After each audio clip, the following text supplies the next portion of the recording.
we're watching everything fall apart, whether it's gradual or whether it's speeding up or whatever it is. We're watching it fall apart because we have allowed so much disease into our society, and that disease is sin. It's allowed to grow. It's the same. If you don't know this, the story of Passover in the Bible. Traditionally they had to get all the yeast out. They had to clean out and get all the yeast and stuff out of their homes. Well, why did they do that? Because it was a physical representation of what sin is like. Because if you just take a mixture of batter, and it doesn't take a whole lot of yeast, a little bit of yeast can change that whole batter that you're making.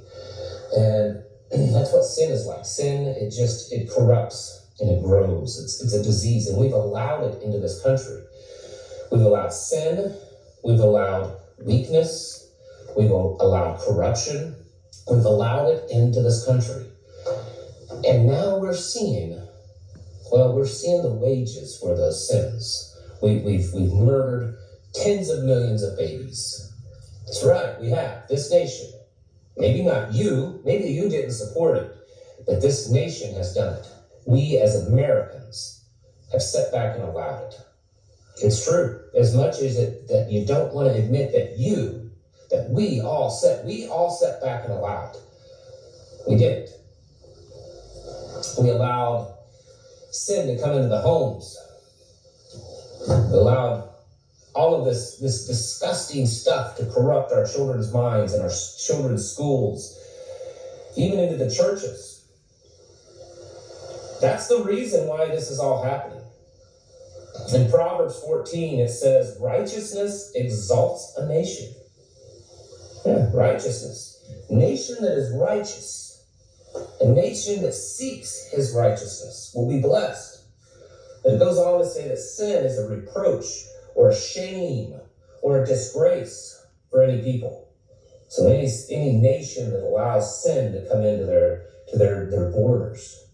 Bears of America worship the Egyptian gods, they worship the gods of Babylon, and they worship the gods of the Chaldeans, and they worship the gods of the Greco-Roman Empire. So it's all pagan. For you shall no more be called the tender and delicate. Take the millstone and grind the mill. Remove your veil. Take off your skirt. Uncover the thigh. Pass through the rivers. And when he says take off the skirt, it's to uncover her sin. Because this nation, America, the whore that sits on the beast, she's nothing but a whore, a prostitute. She's filled with abominations. Your nakedness shall be uncovered, and the Most High, all the nations see the sin of America. Now, the only men who live in this land of Babylon, who worship the Most High, are the apostles and the prophets who are breaking down these scriptures for all the brothers and sisters and the great multitude to have the understanding of what place that we're living into, that we live in today, which is a land of wickedness, the border of wickedness. So it says, yes, your shame shall be seen. I will take vengeance, and I will not attribute with a man. As for our Redeemer, the Lord of Yahweh Hashem Yahweh Shai,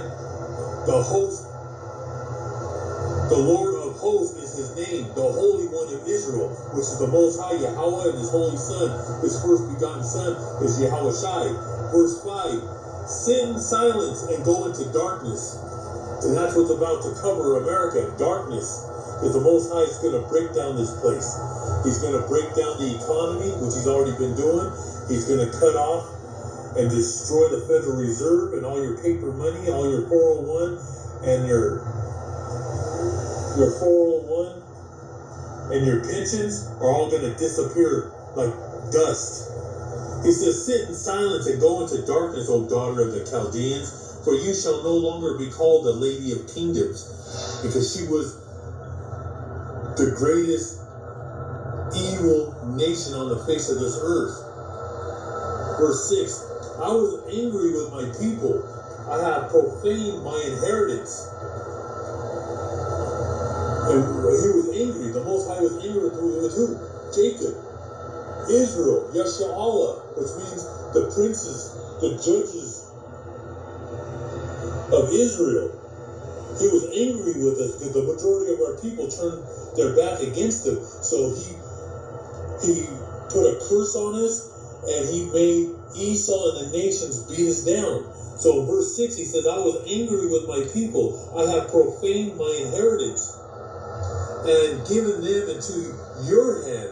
He gave Jacob to the hand of Esau and the nations. And what did they do to us? They put us in slavery. They beat us down. They put us in concentration camps. And they put the tribes on reservations. They put us in the ghettos, in the Cabrini Greens, in the ghettos around America. And he let them just beat us down because of our sin. You showed them no mercy, which Esau never showed mercy to us. He persecutes and oppresses us always. Like I said, he sent us to public schools. Why would we go to public schools for? To learn the language and to serve him, to be a slave to him. On the elderly, you laid your yoke very heavily, which he did. He has no respect for the elderly of Jacob. No respect. He beats us down, and you see what happened since the times of slavery and the times of when he put most of our people in reservations.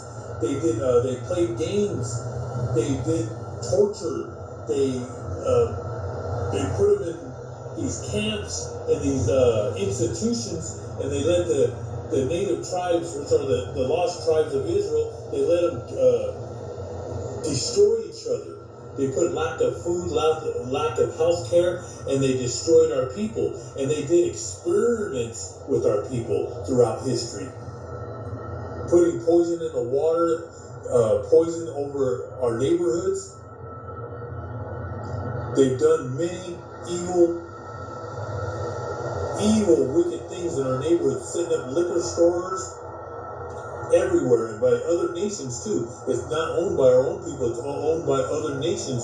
They put liquor stores in every corner, and they put fast food restaurants. So most of our people have diabetes, have high blood pressure, hypertension, and they're very sick with these high fatty oils that they put in our food to destroy us. And they did many other experiments on our people. So verse 7, and you said, I shall be a lady forever, so that you did not take these things to heart. Now remember the latter end of them. Therefore hear, verse 8, therefore hear this now, you are given to pleasures, who dwell securely, who say in your heart, I am, and there is no one else besides me. I shall not sit as a widow. Really, that's a beautiful scripture right there, because it's talking about America is so proud, and she dwells securely from the East Coast to the West Coast. And she says in her heart, this prostitute, this whore, the Statue of Liberty, this prostitute who sits on the beach, I am. There is no one else besides me. She is filled with vanity. I shall not sit as a widow, nor shall I know the loss of children. And she's going to see the loss of children, because the Most High is about to start World War III with America. All the nations, Russia, China, the Arabs, they're all going against America with the Federal Reserve. China just started their own digital money. They're all getting away from the Federal Reserve, and the Federal Reserve they're not gonna let this happen. Well, they're gonna let it happen. There's nothing they can do about it. But there is something they're gonna do. They're gonna start war. They're gonna start war with China. They're gonna start war with Russia, Iran, North Korea, and the whole Middle East. So war is here. Like I said, we have proxy wars has already been happening. Verse 9, but these two things shall come to you in a moment, in one day, the loss of children and widowhood, and they shall come upon you in their fullness because of the multitude of your sorceries. And this we're tying in with Halloween. Your government, your presidents, your senators, your Congress, they're warlocks. They worship Satan. They worship demons. That's why he says right here, because of the multitude of your sorceries, for the great abundance of your enhancements, because they go to these warlocks and witches to see what the future is. Verse 10, for you have trusted in your wickedness, you have said, no one sees me. Your wisdom and your knowledge have warped you, and you have said in your heart, I am, and there is no one else besides me. Because you have that God complex. Therefore evil shall come upon you. You shall know from where it arises, and trouble shall fall upon you. You will not be able to put it off, because the Most High is going to bring the wrath upon this land because of your wickedness. And how you're on the left-hand side, the light bearers on the left-hand side, and you worship Satan. And you're into all kinds of sorceries and black magic. And Halloween and these other, Halloween is like your favorite holiday. And also Christmas. And we'll break that down in the month of December. But all the holidays of America are wickedness and pagan. And he says, and desolation shall come upon you suddenly, which you shall not know. When this happens, millions of men will die in World War III. Your Army, your Navy, your Marines, and your Air Force. Verse 12, stand now with your enchantments and the multitude of your sorceries, in which you have labored from your youth. Verse 12, the Most High speaking to the United States government, saying that since youth they were brought up with their father and mothers into witchcraft. Perhaps you will be able.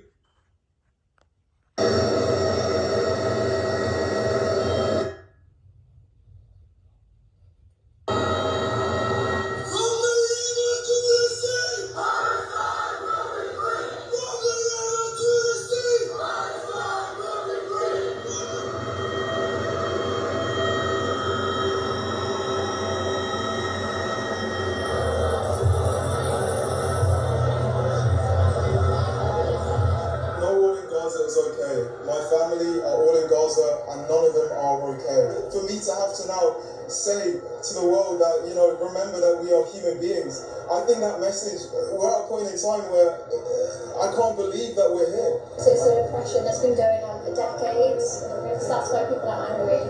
But it doesn't mean that people condone Hamas in the slightest, because being pro-Palestine doesn't mean that you're anti-Semitic, and I think that's really important to stress.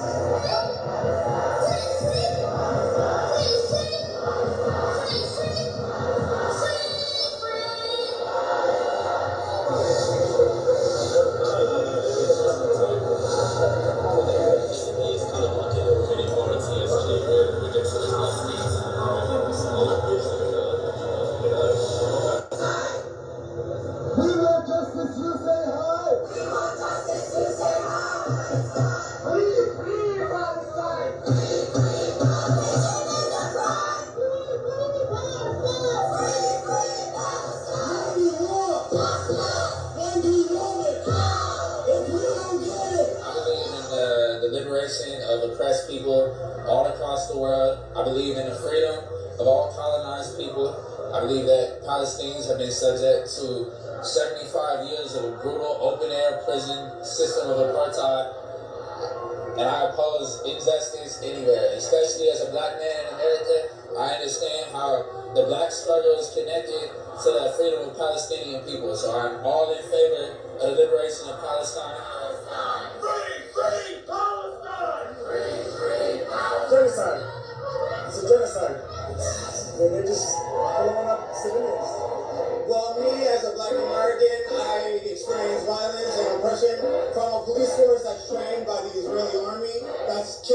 Palestinian children, dropping bombs on Palestinian hospitals as they suffer with terrible injuries from white phosphorus without any anesthetics or pain medication.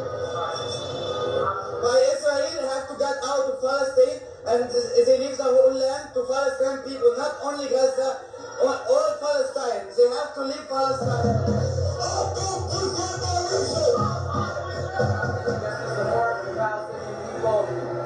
More than honestly so many innocent people died. It's disgusting to see this be okay. See the people when brothers and sisters die every day. Palestinians need our voices to be heard because we are people and we are being occupied. And this genocide and ethnic cleansing is our day-to-day lives. This is not just now. This is not just tomorrow. This has been going on for years. For 75 damn years and we're done. Enough is enough. The lies need to stop. The killing needs to stop.